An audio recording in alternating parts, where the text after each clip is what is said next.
నమస్తే clue today news కి స్వాగతం. కడ్తాల్ మండల కేంద్రంలోని జెడ్పీటీసీ నివాసంలో జెడ్పీటీసీ పదవీ కాలం 5 సంవత్సరాలు పూర్తి చేసుకున్న సందర్భంగా బీఆర్ఎస్ యూత్ వింగ్ ఆధ్వర్యంలో వీడుకోలు సన్మాన కార్యక్రమం ఏర్పాటు చేయడం జరిగింది. 5 సంవత్సరాల కాలంలో పేదలకు ఎనలేని సేవ చేశారు. రాబో కాలంలో ఎన్నో ఉన్నత పదవులు అధిరోహించాలని, అదే విధంగా తాను చేసిన సేవలకు ప్రజలు మర్చిపోరని కార్యక్రమంలో యువకులు మాట్లాడడం జరిగింది. అదే విధంగా దశరథ్ నాయక్ మాట్లాడుతూ యువకులు తలుచుకుంటే సాధ్యం కానిది ఈ లోకంలో లేదని తెలియజేశారు.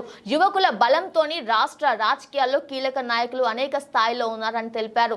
చదువుకున్న వారు యువకులు రాజకీయాల్లో ఉంటే దేశాన్ని గాని రాష్ట్రాన్ని గాని మన గ్రామాలు గాని వారి ఆలోచనలతో మరింత అభివృద్ధిని చేసుకునే విధంగా కార్యక్రమాలు చేపట్టవచ్చని యువకులకు సందేశం ఇచ్చారు. మీ యొక్క ప్రోత్సాహం నాకు ఎల్లప్పుడూ ఉండాలని తెలియజేశారు.